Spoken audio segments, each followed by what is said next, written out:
Hi, I'm Stephen with AlbertaUrbanGarden.ca. Today we're over at my younger brother's place and we're going to make mead. So in this particular instance we're going to make clove cinnamon mead. So we're gonna come in here and we're gonna take a look at the ingredients and we'll get started.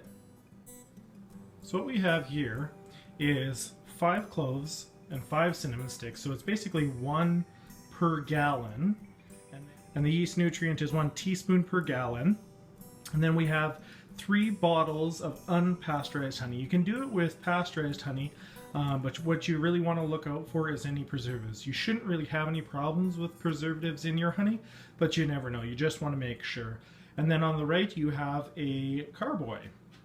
So what we have here is we've got 20 pounds or 9 kilograms of honey, but for this recipe all we need is 15.4 pounds or 7 kilograms of unpasteurized honey.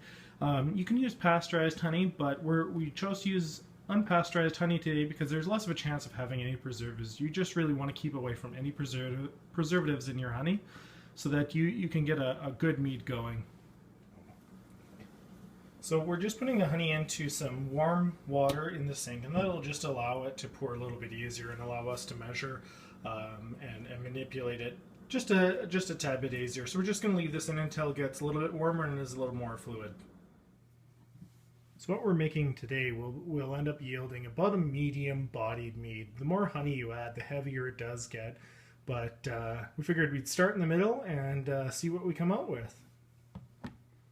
So we now have all the honey in here, and you'll notice it's all settled to the bottom and the water is on the top with a little bit of honey mixed in.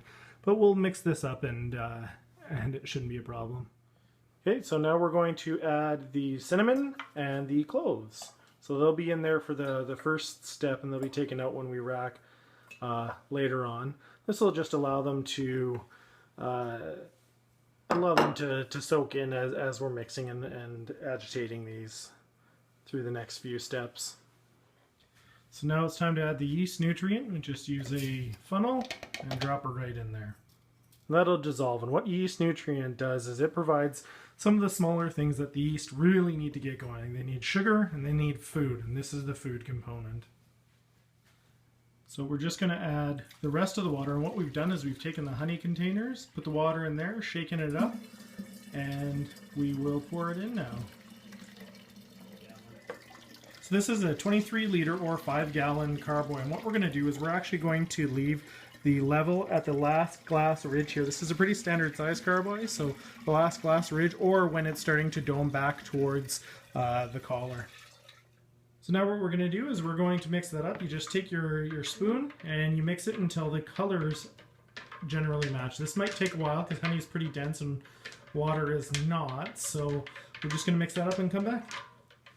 So we're just going to add the yeast here, and this is just a regular champagne yeast.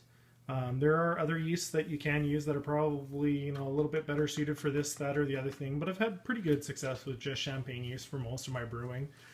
If you have any suggestions on which yeast would do better for me, please let me know. So we're just attaching the airlock, and what the airlock does is it blocks here, allows the carbon dioxide that will be produced by the yeast consuming the sugar and making the alcohol to come up, but not allow the oxygen to come back down.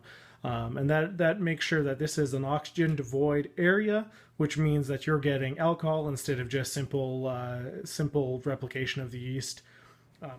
So here we are just siphoning from the carboy about 4 months after we started this mead, and we are siphoning it into the primary fermenter that has a spigot on it so that we can actually bottle.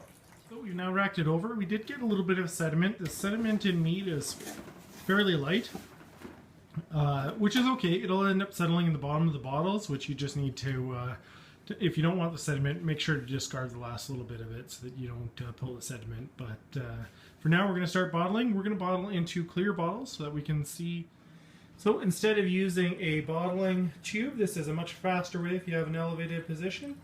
Open slightly the tap, not all the way, and you can just fill directly into the bottle. These bottles have been sterilized and sanitized to ensure that none of the wine goes to waste by being spoiled. So we're just going to bottle, and this is a stand bottler. We've already got a cork in there, and what we're going to do is just push that in there.